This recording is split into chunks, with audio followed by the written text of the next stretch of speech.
بسم اللہ الرحمن الرحیم۔ السلام علیکم ناظرین، کچھ تفصیلات آپ کے سامنے رکھنی ہیں۔ یونان کے ساحل پر ایک افسوسناک حادثہ پیش آیا جس کا ذمہ دار کسی ایک شخص کو نہیں ٹھہرایا جا سکتا، لیکن نئی نئی سٹوریاں، نئی نئی کہانیاں، نئی نئی نشانیاں سامنے آ رہی ہیں۔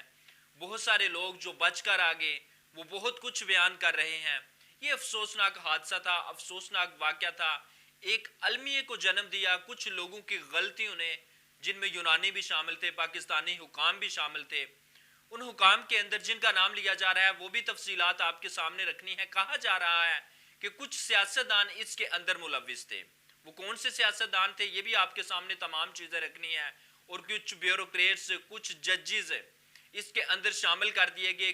آپ جانتے ہیں کہ پاکستان کے اندر تب تک کوئی بھی کام نہیں ہو سکتا جب تک کوئی حکومتی اتھارٹی یا کوئی شخص اس بڑے کام کا حصہ نہ ہو، یا کوئی سیاسی شخصیت اس المیہ کے ساتھ جڑے ذمہ داروں کے مدد نہ کر رہی ہو۔ اداروں کو کوئی ایسا سسٹم بنانا چاہیے کہ یہ جو لالچ کے اندر آ کر یورپ کے چکر میں، یورپ کی رنگینیوں میں ہم جانے کی کوشش کرتے ہیں، اس میں سے ہم لطف اندوز ہونا چاہتے ہیں، قانونی طریقے سے جائیں۔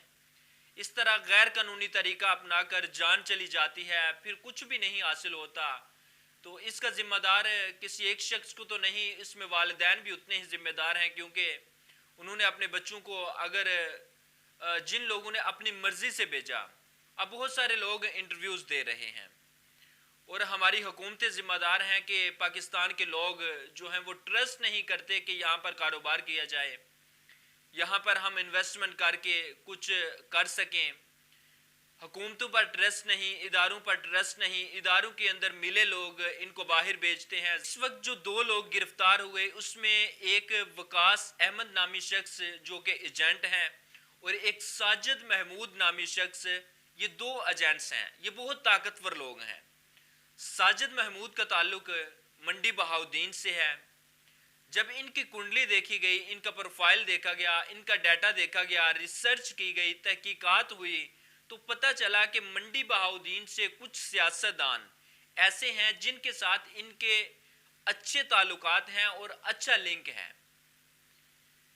یہ ان کو الیکشن کے اندر سپورٹ کرتا ہے، یہ ساجد محمود نامی شخص، اور ان کے اوپر پیسے لگاتا ہے جب الیکشن ہوتا ہے۔ لہٰذا مشکل وقت میں یہ پتہ چلا کہ سیاستدان ان کا ساتھ بھی دیتے ہیں، اور کچھ بیوروکریٹس بھی ان کے ساتھ گہرے تعلق رکھتے ہیں اور ان سے پیسہ بٹورتے ہیں۔ پھر یہ بھی چیز سامنے آئی کہ کچھ ججز ہیں، دو ججز جو سیشن جج ہیں، وہ ان کو سپورٹ کرتے ہیں۔ جب یہ کہیں پھنس جاتے ہیں، جب یہ کہیں مقدمات کا ان کو سامنا کرنا پڑتا ہے، تو وہ ان کی مدد کرتے ہیں۔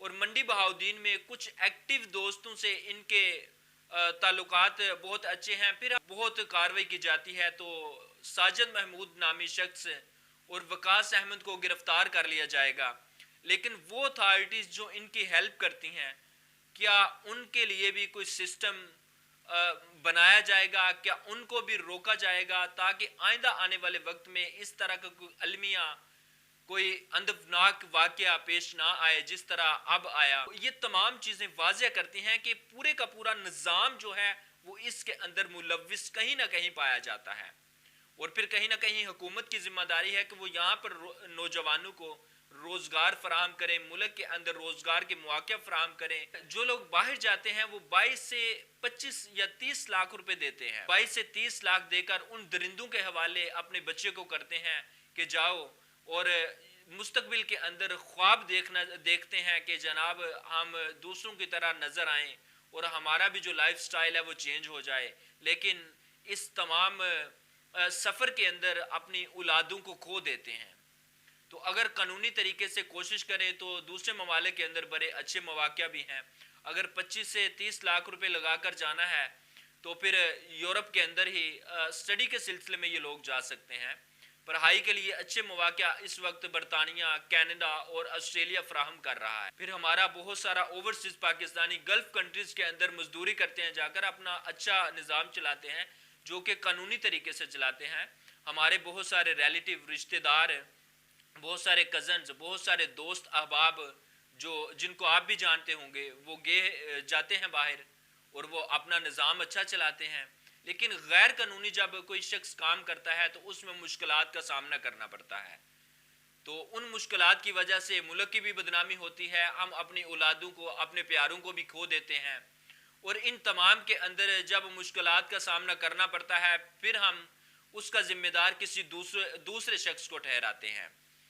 کیا کچھ ہوگا؟ کیا ان ایجنٹس کو کٹہرے میں لایا جائے گا؟ وہ جو اتھارٹیز غلط استعمال کرتی ہیں اپنے حق کا, اپنے جو حق ہیں وہ صحیح استعمال نہیں کرتی. آپ کو پتہ ہے کہ پاکستان کے اندر ایک ٹریجڈی ہے کہ پاکستان میں جب تک کوئی طاقتور شخصیت پیچھے نہ ہو, کوئی سیاسی شخصیت پیچھے نہ ہو, تو بڑا واقعہ اور المیہ سامنے نہیں آتا. تو کوئی نہ کوئی شخصیت جب کوئی اس طرح کا واقعہ ہوتا ہے تو کوئی ضرور پیچھے نکلتا ہے. کوئی اسٹیبلشمنٹ کا بندہ, کوئی جج, کوئی سیاستدان, کوئی بیوروکریٹ, کوئی چودھری, کوئی وڈیرا, کوئی جاگیردار, کوئی نہ کوئی شخص اس کے پیچھے ضرور ہوتا ہے. آپ کو یاد ہوگا کہ کراچی کے اندر اسی طرح کا ایک واقعہ آج سے 8 ماہ قبل پیش آیا. اسلام آباد کے اندر, راولپنڈی کے اندر آج سے 1.5 سال قبل ایک واقعہ پیش آیا. لاہور کے اندر ایک واقعہ پیش آیا جو اسامہ کا واقعہ تھا. پھر اسی طرح ایک اسامہ کا واقعہ اسلام آباد میں پیش آیا تھا. پھر عثمان نامی ایک شخص جس نے ایک شخص کے ساتھ زیادتی کی تھی, کسی کو کچھ نہیں کہا گیا, گرفتار کیا جاتا ہے پھر رہا کر دیا جاتا ہے. تو اگر اسی طرح ملک کا نظام چلتا رہے گا تو پھر ممکن ہے کہ اسی طرح یہ سلسلہ بھی جاری رہے گا. لیکن جو یونانی حکام تھے انہوں نے کچھ مدد نہیں کی.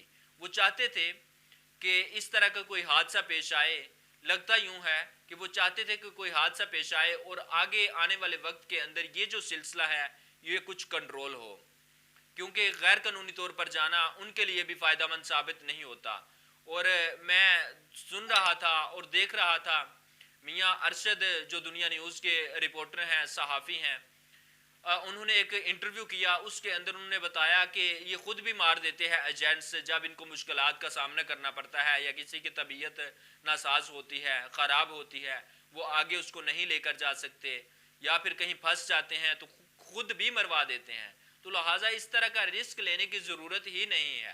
میرے ایک دوست ہیں بہت اچھے, سعید بدر سعید صاحب, یہ ایک بڑے اچھے جرنلسٹ ہیں, پی ایچ ڈی اسکالر ہیں اور اس وقت بڑا اچھا کام کر رہے ہیں. ابھی 2 گھنٹے قبل انہوں نے ایک آرٹیکل پبلش ہوا ان کا, اور انہوں نے ایک فیس بک سٹوری لکھی جس کے اندر انہوں نے کچھ چیزیں واضح کی. وہ میں آپ کے سامنے رکھ دیتا ہوں, پڑھ کر سنا دیتا ہوں آپ کو. وہ لکھتے ہیں, یونان کے ساحل پر ڈوبنے والے لوگ پاکستان سے قانونی طور پر ہی گئے تھے. پہلے بذریعہ ہوائی جہاز پاکستان سے دبئی لے جایا گیا, دبئی سے لیبیا لے کر گئے اور پھر لیبیا کے ساحل سے چھوٹی کشتیوں کے ذریعے سمندر میں موجود بڑے جہاز تک پہنچایا گیا. اسی جہاز نے انہیں اٹلی لے جانا تھا, لیکن یونان کے ساحل پر یہ جہاز خراب ہو گیا.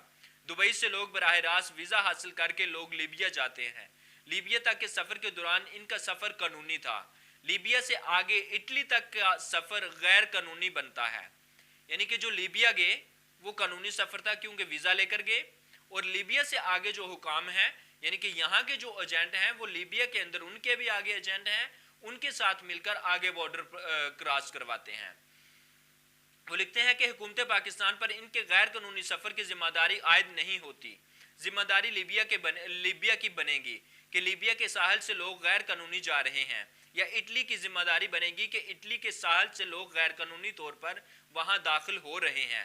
یونان کے کوسٹ گارڈ پر یہ ذمہ داری عائد ہوتی ہے کہ ایک جہاز خراب دیکھ کر بھی انہوں نے انسانی جانوں کو بچانے کے لیے کوئی کارروائی نہیں کی. ایجنٹس نے انہیں اٹلی بھجوانے کے لیے 5 سے 7 ہزار ڈالرز فی بندہ وصول کیے تھے, جو لگ بھگ 20 لاکھ روپے بنتے ہیں. یہ 20 سے 25 لاکھ روپے بنتے ہیں. ایک رپورٹ کے مطابق 400 پاکستانی غیر قانونی طور پر لیبیا سے اٹلی جا رہے تھے. فی بندہ 20 لاکھ کے حساب سے اندازہ لگا لیں کہ ایجنٹ مافیا کتنا طاقتور اور امیر ہو سکتا ہے. تو یہ آپ خود بھی آئیڈیا لگا سکتے ہیں.